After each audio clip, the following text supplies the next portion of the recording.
This is Our Side of Addiction, the podcast. I'm Amanda Bork. Let's go.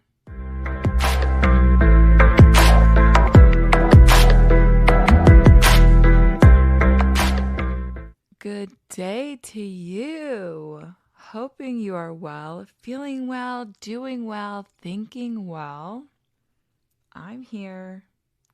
Also, in that same energy of doing well, thinking well, being well, I feel like I've just recently, I feel like I've shed some kind of skin. I feel like a little bit of an updated version of myself.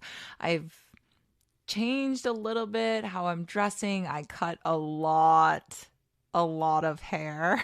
Like my hair was down past the lower back and I cut it to, it's barely reaching mid back now. And even though I love my long hair, I just needed a change. I needed to shed some stuff. So I've changed my dress a little bit, leaning a little more into the style I already had, but just a little more. Brought in a little different colors and cut my hair. And I'm just revisiting some old things that I used to really enjoy, but haven't picked up for a really long time for whatever reason.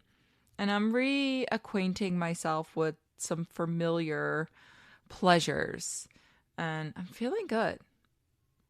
And this is just a little reminder. Is there something that has fallen off in your life that you miss or you might want to pick back up again?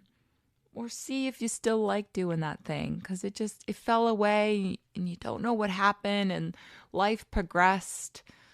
Perhaps you check in on that. Our topic for the day is a topic that is very important to discuss. And I mean hyper important, vital for you because you love an addict. As you know, I facilitate meetings at a rehab. I also bring this same topic, different type of content, but same topic to the group at the rehab because we all need to be a little more versed. And there is some overlap on content that both addicts need to be better familiar with, but also the loved ones of addicts need to be a little more familiar with.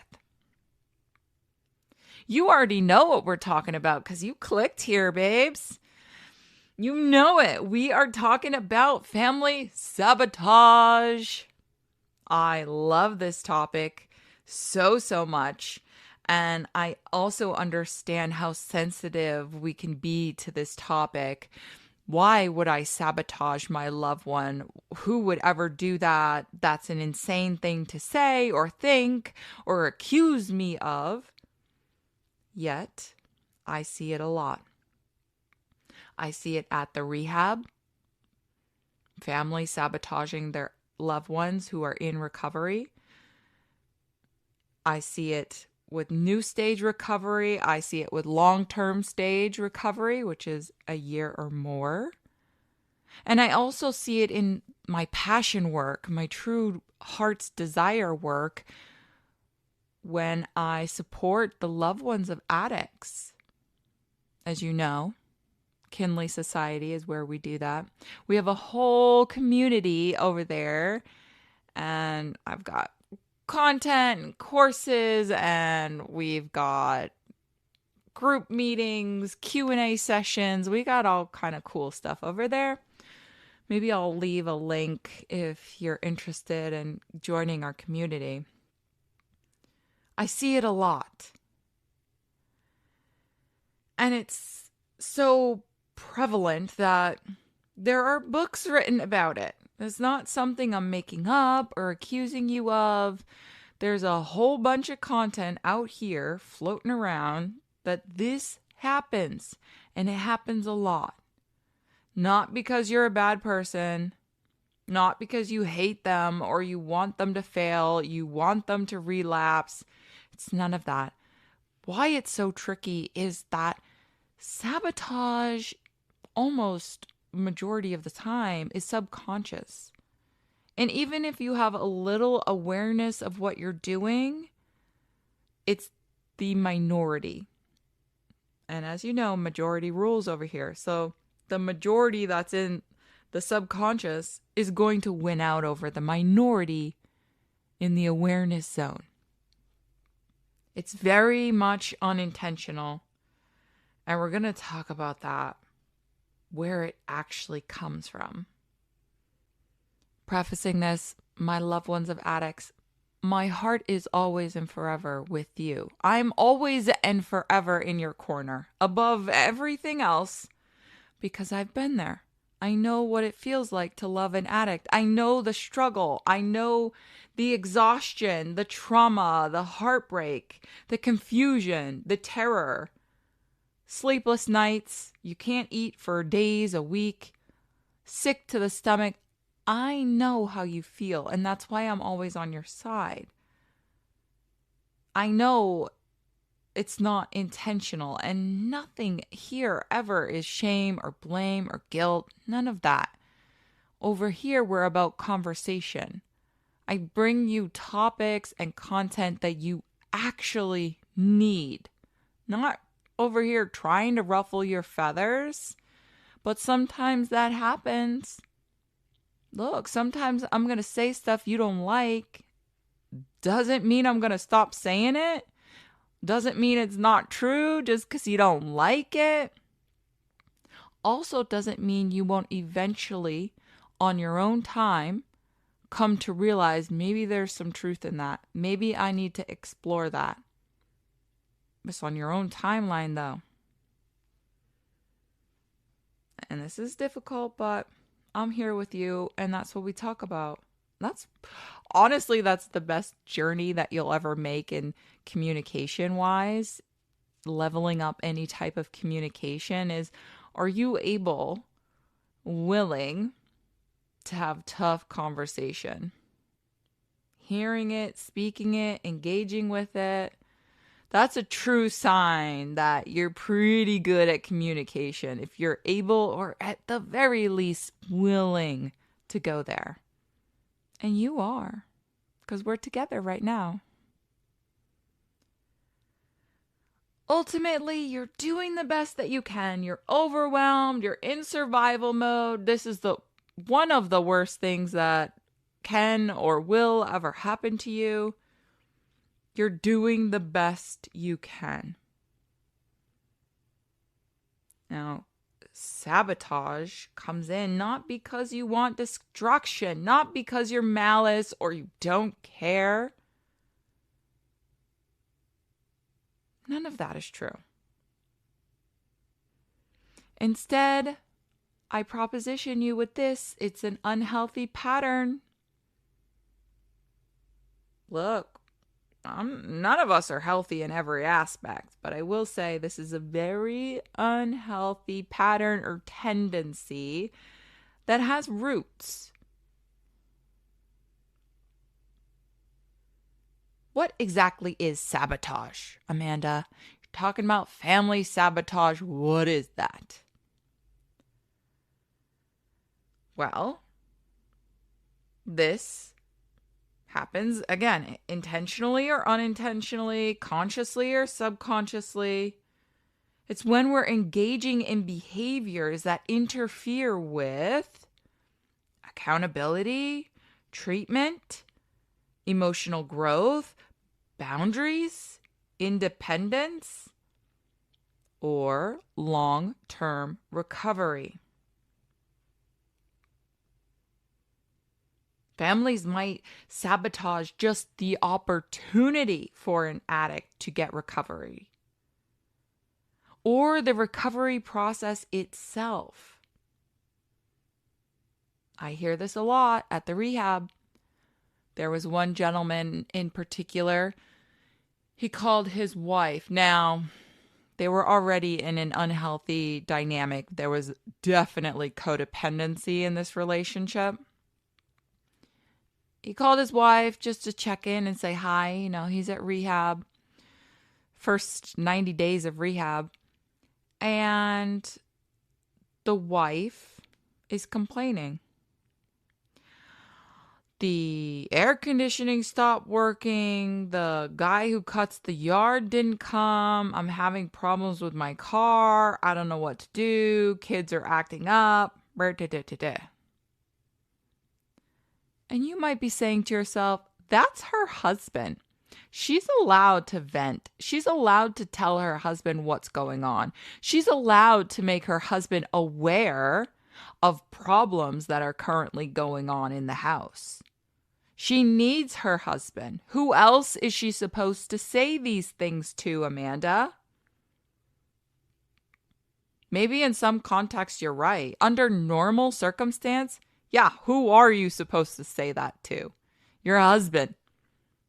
These are not normal circumstances. When your addict is in rehab, when your loved one is in rehab, when you are married to an addict, when you love an addict, you are not under normal circumstances. She was saying those things. Why? Maybe she needed to vent, but I'm going to go deeper than that. She wanted him out of rehab. That's what she wanted. She wanted to make him feel guilty for focusing on himself, for getting better, for leaving her. Because remember, there's codependency here. She's trying to bait him and lure him out through guilt and stress. Now, this is not the only example I have of this. Someone else in the rehab, very new. They were in IOP stage of recovery, which that's after detox, after the inpatient, they go to outpatient. Now, this is when they're living more independently. They have jobs. They still have rules and curfew, and they still get tested for drugs. But there's more independence, so it's like a step down. This person was in there, ended up relapsing, ended up starting over and going to the intensive inpatient. And they had received phone call from a loved one. Hey, our aunt is sick. We need help caring for her. We need you to come out of rehab and come care for your sick auntie. But Amanda, they need someone to care for their sick auntie. Shouldn't you step up for your family, especially when they're sick? Who's supposed to care for her? Auntie deserves care. And that's a really tough situation. I have heart there. I understand. I have some sentiment toward that. This person is in rehab. They just relapsed and got themselves back on track very quickly, which, let me tell you, is an astronomical win. That he had one slip up and got himself back and corrected. That's absolutely fantastic of him, because most addicts, when they relapse, they stay gone for a while. Some of them never make it back into rehab. He quickly came back. And now he's being lured out to help an aunt. Like, when was the last time you saw her? What, is there no one else in the family? Who's asking you to care for her? Can't they take care of it? It's family who are baiting addicts out of recovery for lots of reasons. Now, it doesn't even have to be that they're in recovery in the process of. I have another story for you. Someone that I know, his mother, alcoholic all her life. In her older years, she goes to rehab, gets clean, does really good. She does detox, inpatient, outpatient. Then she goes to sober living. She ends up managing the house at sober living. She's older. She's, I believe in her 60s. So she's the manager of sober living, and her children were thinking, Mom, come on now. You don't need to manage sober living. There's a lot of stress in there. There's a lot of issues. You're in your 60s, Mom. It's time you come live with us. You're sober. You're good. Come live with us. We'll set you up right here with an in-law apartment. We'll get you everything you need. We'll be right here. We'll take care of you. And you can live out your days with us. At first, she resisted. I like what I'm doing here. I have a passion here. I enjoy what I'm doing. I have a purpose. Every morning I wake up and I have jobs to do. I have missions. Eventually, they kept persisting, kept insisting that she leave the sober living and come with them. It wore her down, and she eventually said, you know what? You're probably right. I'm older. It would be nice just to be with my kids, have my own little apartment, but be with my children. And that's what she did. Guess how long before she relapsed? Wasn't even 2 months, and she was drinking again. She no longer had a purpose. She no longer had reason to get up. She no longer had people she was helping. She no longer felt of service. She was no longer actually in her recovery program, because you're supposed to remain of service to others in recovery. Keeps you aligned.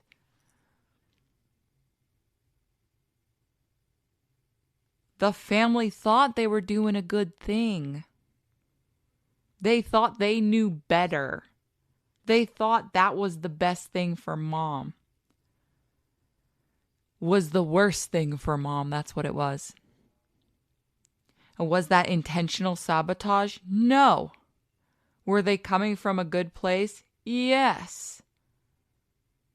Did it wreck her, the mom? Yes. You don't know best. You don't know anything about what's going on in there. You don't know what it takes to stay sober. Not only getting sober, but staying sober. You don't know what's best for them. I don't care if it's your 90-year-old mother. You don't know what's best. Because, right? Not normal circumstances.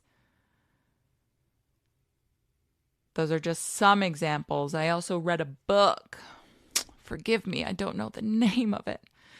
I always bring this up at the meetings at the rehab, but I never remembered the title. Anyways, it was some kind of doctor. He wasn't a therapist. I think he was a psychiatrist maybe. And he treated, one of his specialties was addiction, and he treated many couples. He decided to write a book about his experience on addiction and treating them. In the book, he gave one story. Husband and wife. Wife's an alcoholic. The husband is battling with this lady. Get help. You have to get sober. This is crazy. We can't live like this anymore. Begged her. She eventually got sober. Went into treatment, went through the whole thing, was very successful. Did everything she needed to do to secure sobriety. Once she finished her program, she went back home with her husband. But guess what? She was different now. She acted different, moved different. She had different friends. She was going to sobriety meetings, recovery meetings.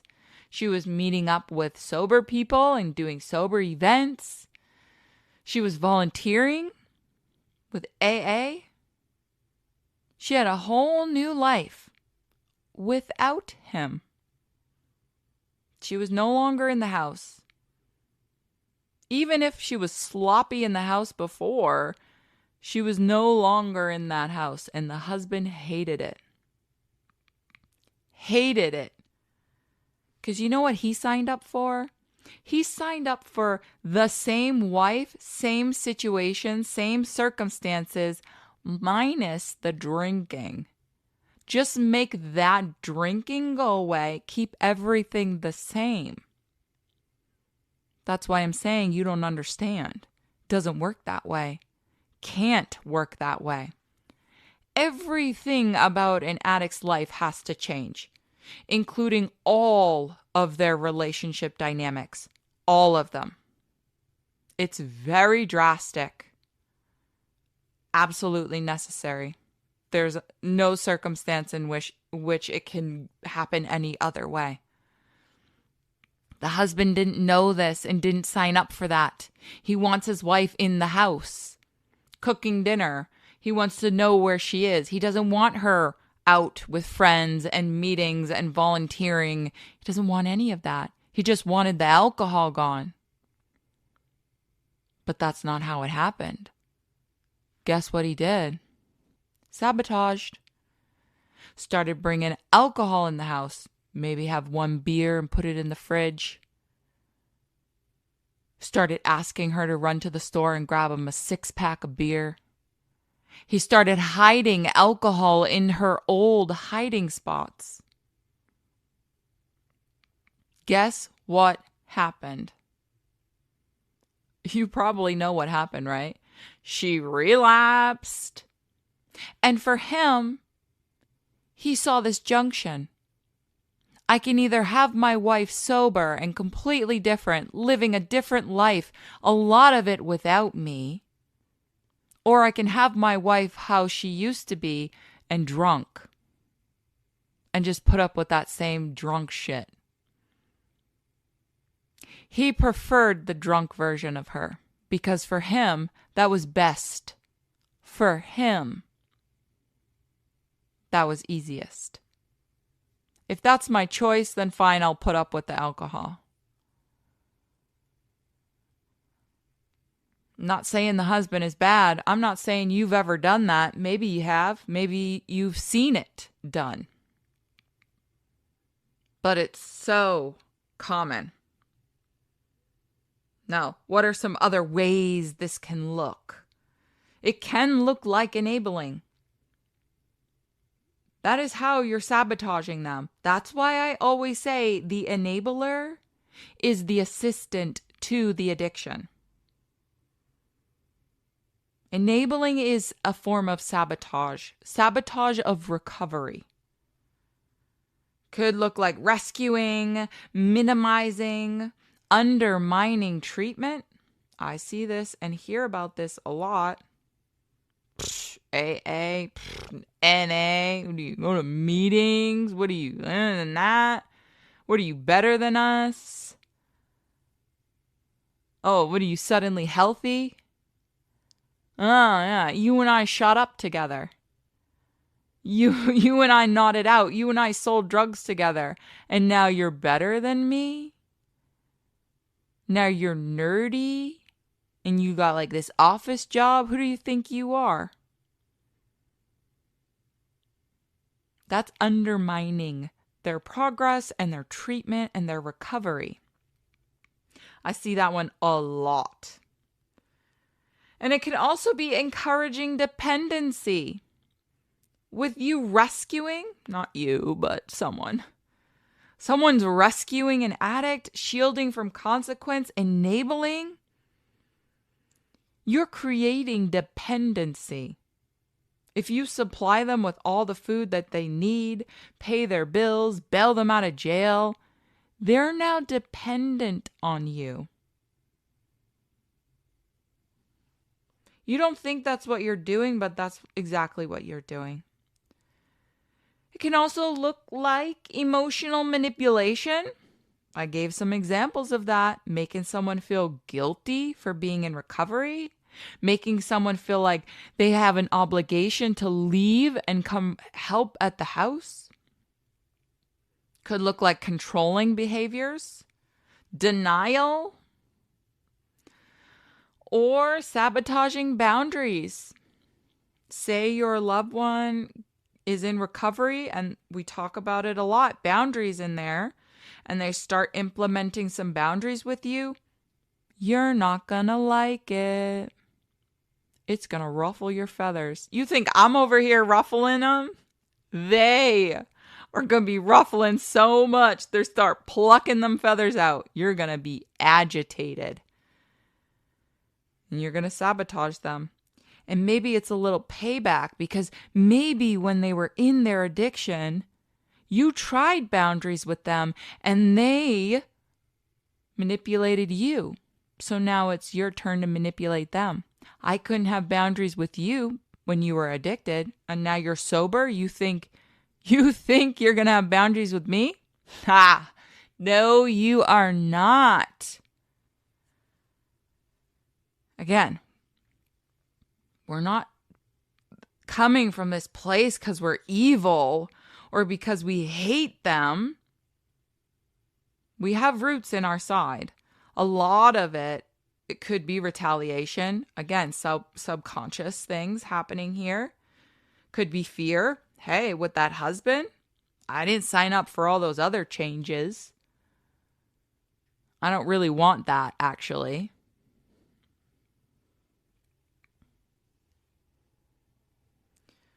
Most sabotage is, in fact, rooted in fear. Not evil, but fear. Fear of abandonment, of conflict, of change, loss of control, like you saw with that codependency. If there's any codependency with your addict, the other person in that relationship is going to spiral because it's that loss of control or access or maybe abandonment issues. Also, emotional discomfort and facing painful truths. People and families in particular, they strive very hard to preserve the dynamics that are familiar to them. Even if they're unhealthy, even if they could lead to someone's death, even if they're hyper aware that it's unhealthy. We all seek to preserve what's familiar, and our dynamics with our addicts, whatever is familiar is what we will prefer. When our addicts start to change, even if we want them to not be an addict anymore, the dynamic changing triggers us, and we're going to move to the self-preservation, the preservation of familiar. That's a big aspect of this. Destructive or not, that's what we're going to move toward. And because recovery requires a change of everything, because family members often don't understand that, and if they do, they don't even understand the extent of it, it's highly triggering. Why do families often sabotage recovery? Well, it is a little complicated, and I will witness someone cry and beg and plead someone to get sober. Then the person gets sober, and the person who was crying is now sabotaging the recovery, and your head's spinning. You're like, what do you want, man? You cried and said you want them sober. Now that they're sober, you're pulling them back into addiction. What is happening? It's very confusing, but it threatens any kind of established family roles and dynamics. And it could trigger the survival instinct within us. We have to preserve, we have to maintain family roles.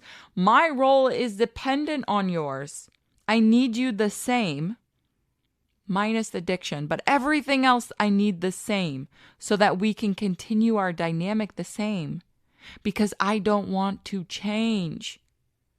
You're the addict. The change is on you. You're the one who's supposed to be different, not me. I want to be the same. I want our dynamic the same. Doesn't work that way. And that's why I scream from the rooftops about this topic, because it can never work that way. As you know, within homes with addiction, there are family roles. And we have episodes all about the roles here on our side of addiction. But some include the rescuer, the caretaker, the hero, the scapegoat. We have a lot more. The lost child. I always forget to say the lost child. I'm sorry, all my lost children. I always name you last, and sometimes I even forget about you.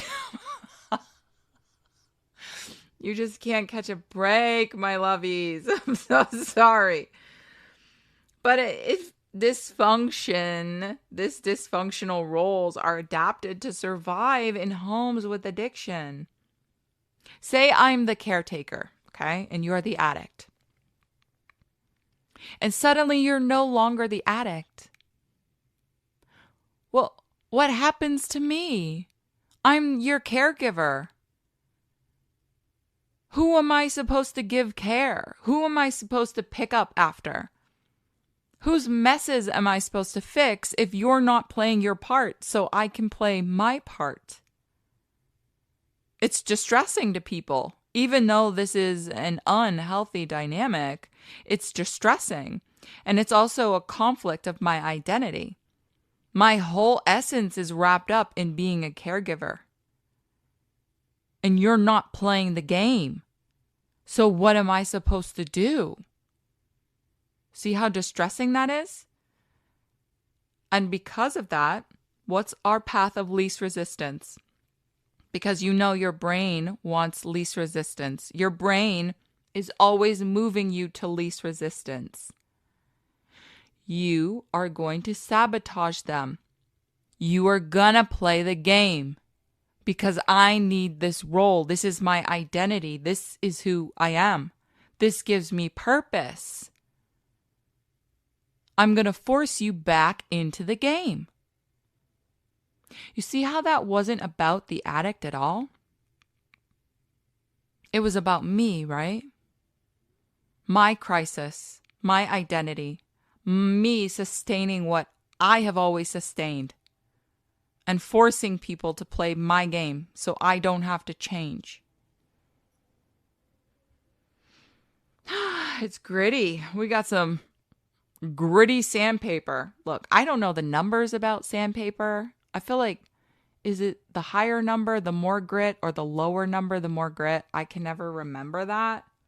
Whatever number is the most grit.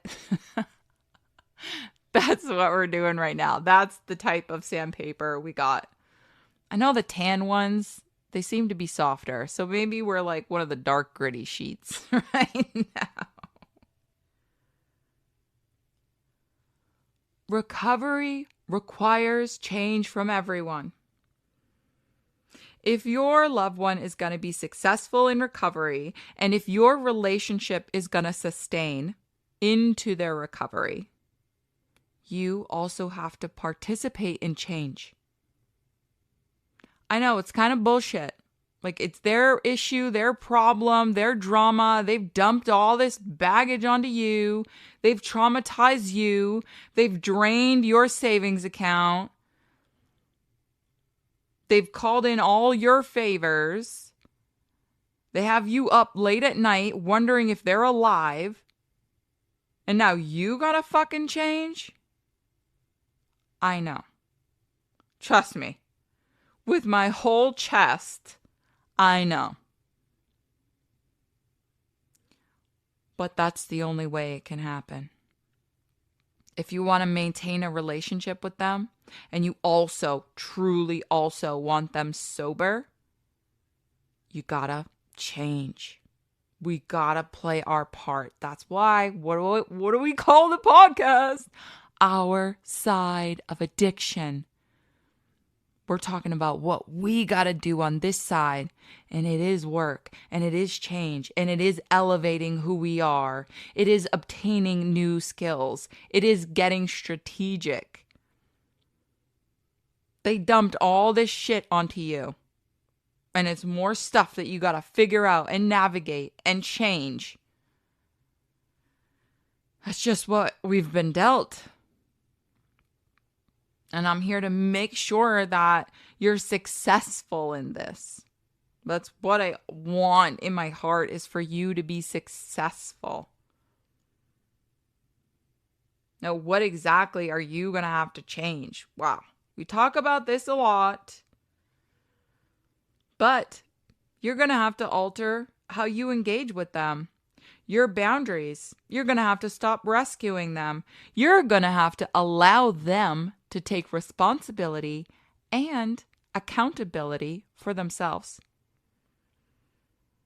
You're going to have to get real honest with your emotions and real comfortable in the burning sensation in your chest because of an emotion you're feeling, because of a situation you don't want to face or bear. You're going to have to sit in a lot of discomfort. You're going to have to enable them to be independent and craft healthier relationship dynamics. It's scary. It's threatening. It's bullshit. I know. But if we love them, I mean, gosh, how much have you already sacrificed for them? You've been sacrificing the wrong thing, by the way. Or things. It's definitely plural, as I know it's not singular. You've sacrificed a shit ton for them. We've just been applying the wrong strategy. When we fixate on these things that I just listed for you, that's the sacrifice that you're supposed to be making. That's the strategy right there. Becoming the better version of yourself, elevating, learning what's helping, what's not helping, learning to sit in the pain, in the fear, in the burning chest, in the sick stomach, in the sleepless nights, being in that and not trying to just implement a short-term strategy to get out of that. And it's threatening. Look, changing all of those things is highly threatening to people, especially if we come from super dysfunctional roots. And I get that. But I also know there's no way around it. There's literally no way around it. Another big fear is losing your connection with them. They won't need me anymore. With that husband example, maybe she's going to divorce him if she stays sober. I mean, come on. She was becoming a very healthy version of herself. She was getting involved and giving back. And she had purpose. Well, she was probably going to divorce him if she becomes really healthy, right? I mean, the only people who are going to marry an alcoholic are people who are unhealthy. Whoops, didn't mean to call you out. Unhealthy attracts unhealthy. Okay, maybe it didn't start that way, but you knew something was going on. But you married anyway. So maybe eventually she would see he's unhealthy and she would have to leave him. He wouldn't want that. But we see this with all kinds of relationships, even friendships. Oh, you think you're better than us? Oh, you're beyond us? You forgot where you came from? You forgot who you are? Those are just manipulation tactics to get someone back down into the dirt with you. Trying to make sure they don't get too healthy or go too far away from wherever you are. And if there's a codependent relationship, don't get me started. We've got a whole episode on codependency. At least one, I can't remember.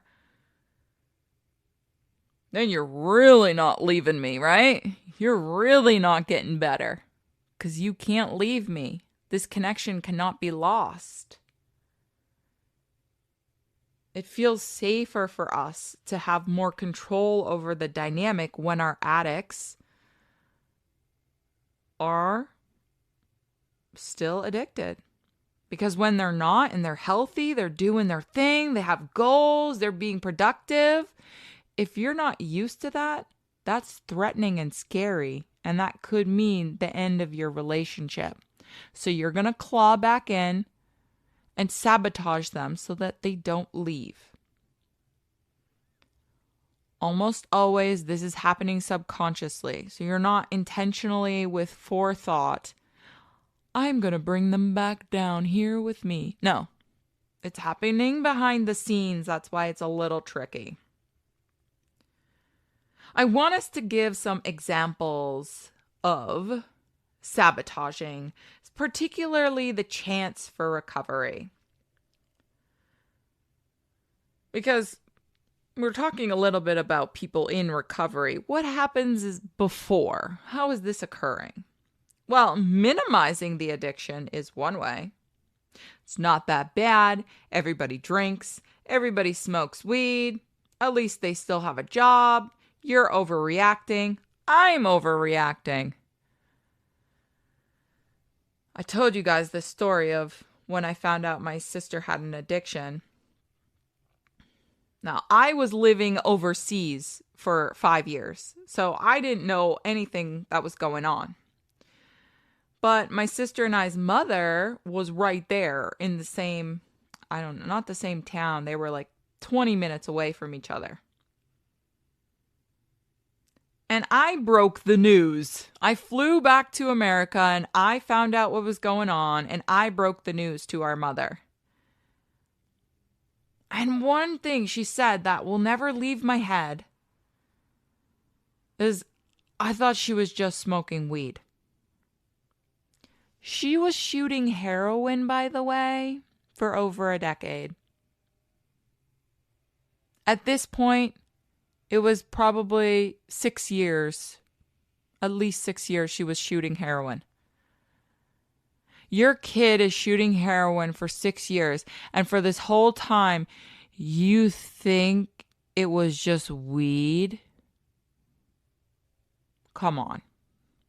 Come the fuck on. Bullshit. It's so much easier to live in denial, isn't it?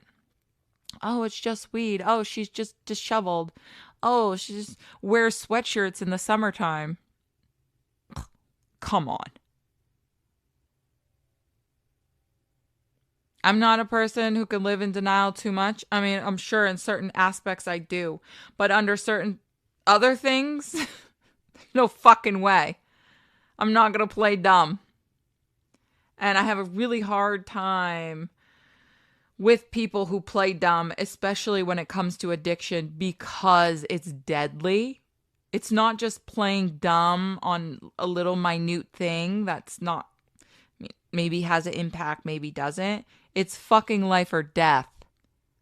And that's your child, or that's your spouse, or your sibling. Life or death. I know it's scary to face facts. But how long are we going to fucking be in denial about it? Because the longer we're in denial, the more it expands and gets bigger and stronger. If we catch an addiction at the beginning, when it starts to become just kind of like abuse, we have the most chance of a successful first or second time in recovery. The longer that person stays out there in active addiction, the more established they become, the more damage to their brain, the less likely they are to recover, or the more likely it's going to take them a very long time to recover with lots of relapse. But here we are. It's more comfortable for me to be in denial in Delulu land. It's easier for me if I don't have to face the facts or confront them or have difficult conversations. Fuck that. We're not doing that over here on our side of addiction. We're done with that fucking behavior. Right now, right here, you and me, done. We're stepping up. We're putting the big pants on, the big grown-up pants, and we're saying what's got to be said. We're coming to realizations that need to be had. Minimizing addiction makes it worse, makes the addiction stronger, and contributes to sabotaging the ultimate recovery of our addicts. The next one I have is rescuing from consequences. Whoo! I should do a whole podcast on rescuing. Let me see. I don't even know if that's on my list. I'm going to put it on my list right now. Rescuing, we're going to do an episode on that, okay? But for right now, what does that look like? Paying debts, providing housing. Sound familiar? Covering legal fees or legal issues, maybe getting them a lawyer, bailing them out of jail. Lying for them. Fixing crisis for them. Absorbing any other miscellaneous consequence.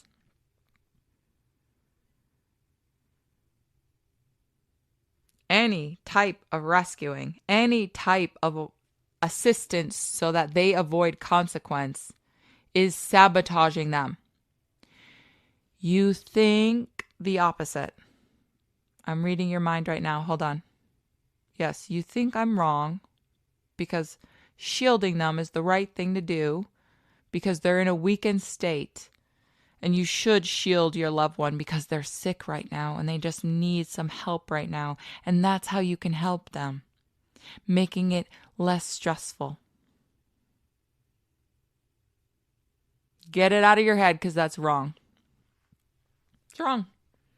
The only way anyone ever changes anything about their lives is when they come to the conclusion that their life sucks and they have no other option but to change. They're so sick and tired of themselves, their lives, the consequences of their actions, the results of their decisions.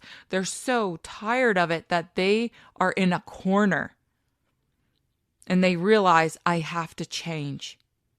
This ends right now. I can't do it anymore. I'm so sick of myself. I can't even look at myself in the mirror. Because that's basically the only time you've actually changed anything substantial in your life. I'm tired. I'm done. I don't fit in any of my clothes anymore. Nothing fits. It's all tight. I'm overflowing. I'm done eating. I'm sick. I'm tired of looking like this. It's disgusting. I'm done. My job stresses me out. I'm exhausted. I'm overworked, underpaid. This is ridiculous. My boss is a dick. I'm done. Searching for a new job right now. Tired of this relationship. I never get what I need. They're always manipulating me. They're always guilt tripping me. They never do anything for me. I'm investing everything. They invest nothing. I'm sick and tired of feeling this way, living this way. I'm done. I'm packing my shit right now. I'm gone. Right? Our addicts have to come to the same conclusion on their own because it wasn't your friends telling you how many times you need to leave this person, how awful this person is for you. It wasn't. It was you coming to that conclusion on your own. Our addicts have to do the same. They have to come to the conclusion on their own that their life sucks and their nose is in a corner and they have to change. The only way that's going to happen, they have to face the consequences of their actions. And you don't like that because it hurts your stomach, makes you sick. That maybe they're going to have no food or no place to live or sit in jail. Or maybe they're going to have to walk in the dead of winter. And if something happens, supposedly it'll be your fault. That's what you tell yourself in your head. It's trickery. It's bullshit. That thinking, those behaviors, the rescuing, keeps the addict sustaining addiction. It prevents them from having their nose in a corner. It prevents them from ever having their own realization that this shit needs to end now. It has to come from them because the work has to be on their own. Because they're the ones who have to do the work to change, they have to be willing to change. That's why consequences are so important. And I know when you love an addict, you don't want them to face consequence because the stakes are so high. And I hate that, but there's just no other way around it. There really isn't. Another way we do this is protecting family image. Protecting the family image. And we often would see this from the hero role in the family. Check out that episode. This person is the overachiever, and they think if they can get the spotlight shown on them, that it'll distract from the family issues, or they can overcompensate for everything else that's going on. But we might be very particular about our family image. If you come from an abusive house, maybe you were taught issues in the home, stay in the home. You don't divulge with other people what goes on behind closed doors. We don't speak about that. There's a lot of shame around addiction. Even though addiction is so prevalent and there is a lot of conversation around it, it's still very shameful and embarrassing. And it still might make you feel like something's wrong with you or your family, or you didn't do a good job as a parent, or you failed as a spouse or a sibling because of your addict. What would people think? I mean, they're going to start talking about our family and our family problems, and it's embarrassing, isn't it? And sabotage comes in the form of protecting this image. It also comes in the form of attacking outside help.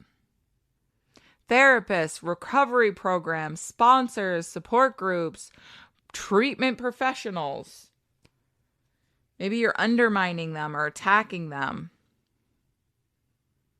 You try not to allow their influence on your family or your addicts.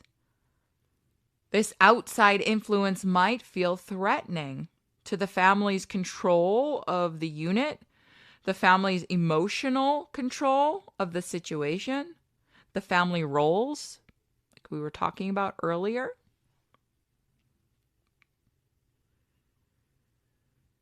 Now, let's talk about how family sabotages active recovery, because those were examples of before recovery. So let's talk about during recovery. Discouraging boundaries. I know it's such a difficult topic, boundaries. If we were discouraged from them, if they were never a part of our learning experience or relationships, boundaries can feel cold, dismissive, wrong, bad. They can even make you feel guilty. This is part of what I'm talk about over at Kinley Society, because boundaries are essential in any healthy relationship, and we should be conversing about them frequently and openly with each other in a non-confrontational tone. It's a conversation. It's not an argument or anything. But if you aren't accustomed to boundaries, you don't like them.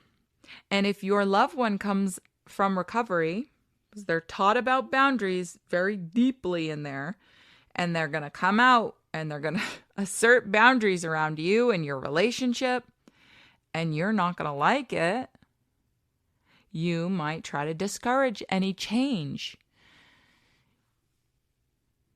Boundaries aren't part of your dynamic. How dare you? You're not allowed boundaries. Maybe you try to manipulate their limits, Okay, guilt, criticism, maybe you're using accusations or emotional manipulation or pressure. You don't like the fact that they're prioritizing meetings. They're altering dynamics of relationships and filtering out unhealthy ones. Perhaps they're avoiding toxic environments. Is your environment toxic and they're avoiding it and you're getting upset? They might be refusing financial dependency on you. You no longer get to control them. Woo. And what's some things that might be said under this context? You used to be more fun. Family should come first. That recovery program, that 12-step crap, is brainwashing you. You're in a cult, man. You're different, dude. You forgot who you are. You forgot where you came from. You think you're better than us? You've changed. You know that? You've changed. People will use all kinds of words, but that's just the sabotage tactics coming into play. It's the ultimate thing is just the entire system is resisting this change. Another way we sabotage recovery is encouraging old behaviors. Usually unintentional, but could be partly intentional. And I see this a lot, particularly with family and friends, maybe spouses too, where say we used to party together. I had one, there's a better example. I have one person in the meeting and they shared that they're sober, they're alcoholic and they're sober. And they're telling their friends that they're sober. And their friends are like, yeah, we're supportive of you. We're so excited. We're so happy for you and da-da-da. And then their friends said, when you get out, let's have a drink to celebrate. What? I was like, they said, let's have a drink to celebrate getting out of rehab to an alcoholic. It's just encouraging old behaviors so I can get you back. And if I can entice you, and how easy is that enticement? Let's have a drink when you get out, bro. Let's celebrate. Let's have a party. Let's have one beer. And then all it takes is me offering you one beer for you to relapse. I'm going to think you're a joke. That was no effort at all on my part to make you relapse. And some people are testing you, but some people want to see you backslide. And sometimes that comes from us loved ones. Perhaps a party, a family gathering where you know there are substances or alcohol or particular behaviors. Because you know addiction is not just substance, it's also behavioral. It could be sex or gambling or food or exercise. There's all kinds of things and behavioral addictions. Video games could be luring you into chaotic environments, creating emotional volatility, creating fights and tension and getting you riled up or getting them riled up. Disrespecting recovery routines, because that's also something that's heavily taught to them, is to have a very structured routine. You wake up at this time, then you do this, then that, and then you go to work, then you go to a meeting, then you go home and you eat. Like it has to be very structured. There cannot be too much downtime or boredom time. And perhaps we're disrespecting their routine or trying to lure them out of the routine. Oh, come on, baby. Do you need to go to one of those meetings tonight? Kind of wanted to stay in. Just wanted you and me and the TV. Let's watch a movie and order Chinese food and see what happens. Luring them out of that meeting. Look, sometimes we're doing that in naughty manners. Sometimes we're doing that in sweet manners. Hey, oh man, you have to go to a meeting. Totally forgot. I have tickets. Tickets to the basketball game. Oh my God. I guess I'll go by myself. No, you go to your meeting. I'll just go alone. Are you doing that? Stop. We're stopping that right now. We're going to respect their meetings, respect their routines, and actually encourage them. And when they try to step outside of the routine, if you're healthy, because you're going to force them back into that goddamn routine. Oh, hell no. You're not skipping a meeting. Hell no. You're not being lazy or staying in or it's raining. I'm going to stay at home. No, you're going. Encourage them to go. Pressuring the person could be socially. Dismissing any kind of needs that they have around recovery, because they will have particular needs. Their entire lifestyle has to change. And if we support them and we support recovery, we have to we have to support these changes, but we also have to participate in these changes. It might also look like emotional desensitization. Some families unconsciously create drama so that things can become unstable, because chaos is how we function. Chaos is familiar. That's what we do around here. We're chaotic. And that destabilizes someone in recovery. Anything calm or routine or predictable, that might feel threatening, something that's healthy. Let's now talk about some common manipulation tactics used within the context of family sabotage. Guilt. We heard examples of this. After everything I've done for you, you're abandoning the family. You care more about recovery than us. You spend more time at those goddamn meetings than with me.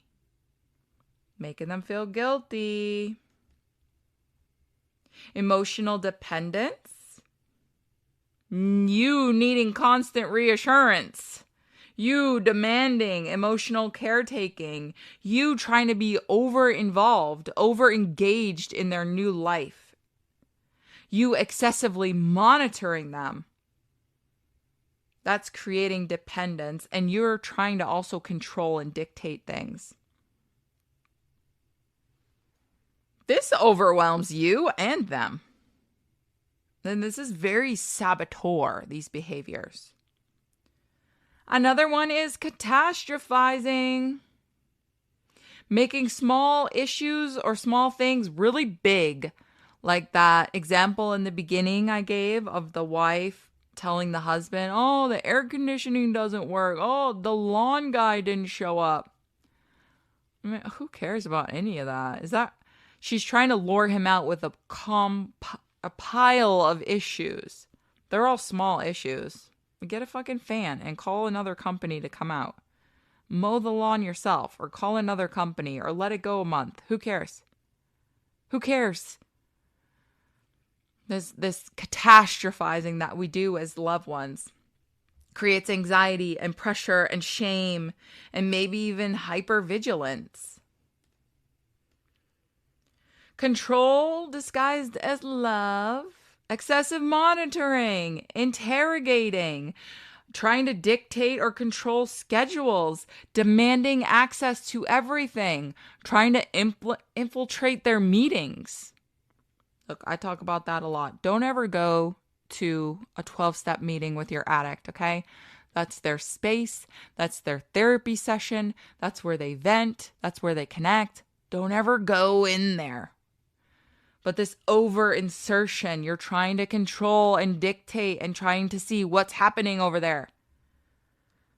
That's why you're coming here with me. So I'll fill you in on what's going on over there. Give them their space. I'll let you know what's up over there. Let's move to the deeper meaning behind these behaviors. Because I don't ever want you thinking or feeling or believing that you're bad. You're not. You're not evil or bad or horrible partner or a failure. Meh. We're not going there, babes. You're none of that. What's behind all of this? Fear. Fear of losing connection, the fear of uncertainty, fear of emotional vulnerability, fear of abandonment. Also, this fear of identity disruption. If I can't be your caretaker, who am I? What's my purpose? What am I supposed to do when I get up? That's very dysregulating for us. We might be trauma bonded. Could very well be trauma bonded. Especially in this crisis. And maybe we learn to orient around monitoring, rescuing, reacting, surviving. That's how we function in this family. Might be. And it's also coming from grief. Loss of years, damaged trust, emotional exhaustion, unmet needs, shattered expectations. A lot of this is unresolved pain, attempting to express itself. It's coming out the wrong way, in the wrong direction, but it could be that's what you're experiencing.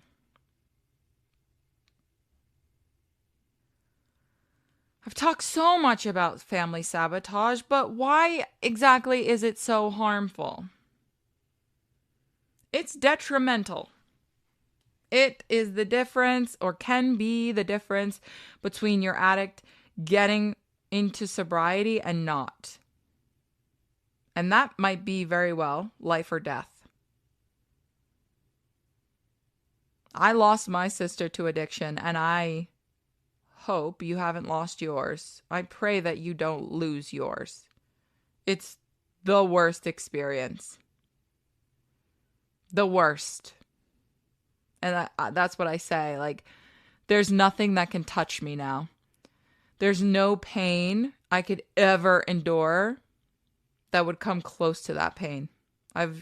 It's a weird experience to have gone through and come out the other side and feel like I have nothing now and you can't even hurt me. That's how bad it is. And I don't want that for you or your family.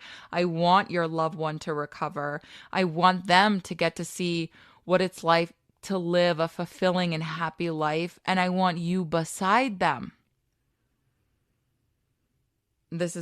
Sabotage is very dangerous. It's blocking all of that positivity. It prevents healthy support systems, healthy dynamics, and completely alters the trajectory of everybody's life.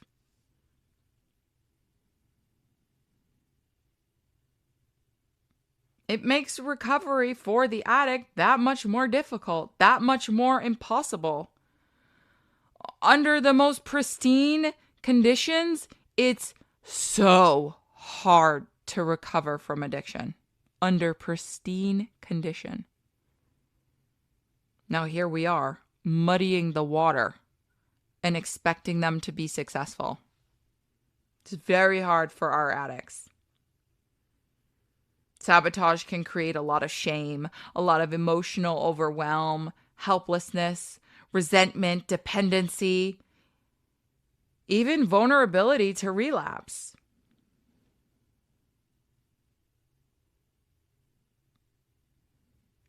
What are some strategies to help us stop sabotaging? Learning about family systems is pretty big on the list. How addiction has impacted the family, how the family was before, how it is during, if your addict is in recovery, what's happening in the family now. It's not an individual problem. It's not the addict goes away and comes back and everything is the same.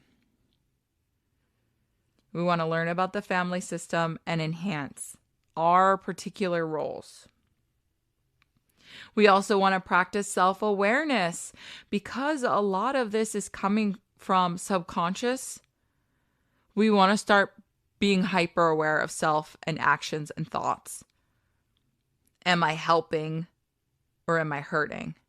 Is this about them or me? If I rescue them from this situation, is this to alleviate my pain or theirs? Am I supporting them? Am I creating independence or dependence? Is this coming from fear? Where is this based? Is this short-term strategy coming out, or am I logical and methodical and implementing long-term strategy? Get real raw and honest with yourself. You never have to share any of your realizations with anyone else. This is just you and you. I think that makes it a little less intimidating if I don't have to share these realizations with anyone. It's you getting dead honest with you. Not from shame, not from guilt, not from blame. Just what's up with me? What's going on? Okay, if that's what's happening, how can I move more methodically? How can I move from a different place? I don't want to respond out of fear. So what would be a good alternative? Asking yourself those questions. The next one is we want to advocate for accountability. Having honesty, having consistency, having structure, and the B word, boundaries. All of that is going to help us and help our addicts. Whether they're active addiction or in recovery, they have to take responsibility. Very hard in both situations because if they're active, you're scared they're going to get lost. You'll lose them. And if they're in recovery, you're scared they're going to relapse. It's like, God, you never can catch a break. But we really have to lean in and demand that they take accountability and responsibility for themselves. You aren't offloading that. Then we want to respect any and all changes that must occur during recovery. I know it's scary, it's hard, I get it. Mostly it's hard because you feel alone, because you don't have your support system. But you're with me now, and you got my support. We're together in this, so you have your support now over here. And you can find comfort over here. Get your information over here. Get your insight over here. We can often feel left out just because it's like they dump this trauma onto you and then they run away with their community and their network and you're left standing alone. Like, what the fuck? Okay. Drop your shit off onto me and run away? Like, that's part of some of it. But respecting any changes, like their new routines, their different friends. Maybe they go to therapy now. They're going to be going to meetings, implementing boundaries with you, perhaps distancing themselves from anything unhealthy. People or dynamics or conversations. Respect what they're trying to do. Because if you really want them sober, you have to respect what changes they're implementing. It's all about growth. Next one I have is, incidentally enough, get your own support. Come over to Kinley Society. Join our group over there. Get your butt into therapy. Learn about addiction. Gain some education. Try to heal and process your trauma. How can you recover from this emotionally? What do you need? And the last one I have here is separate love from control. Stop monitoring them. Stop with the GPS tracking shit. I find that so disturbing how people are like dropping location pins. Unless it's absolutely necessary. Like, oh, I'm on a first date. Here's where I am. Other than that, why are you tracking people? The fuck? It's weird. Stop doing it, okay? Creates this really weird relationship. Stop monitoring them. That ties into accountability. You don't micromanage them or their recovery. That's their job. You can never assume that role for them. All it does is creates a dysfunctional dynamic and makes them really bitter toward you, actually. They start to really, really dislike you when you do that. I know because I hear it in the meetings. Stop trying to fix everything. Stop getting overly involved, particularly emotionally. Pull back the reins a little bit. Stop sacrificing yourself for them. We tend to do that. We're happy to sacrifice all of ourselves for our addicts, but this is detrimental. This is also unhealthy. And this is you trying to control a situation that it's not for you to control. Now, I know you're not intentionally trying to sabotage your loved one or their recovery. I get that. You're trying to survive this experience, trying to navigate the trauma of loving an addict. Yet these survival patterns develop into unhealthy behaviors. And a lot of that leads us into the sabotage.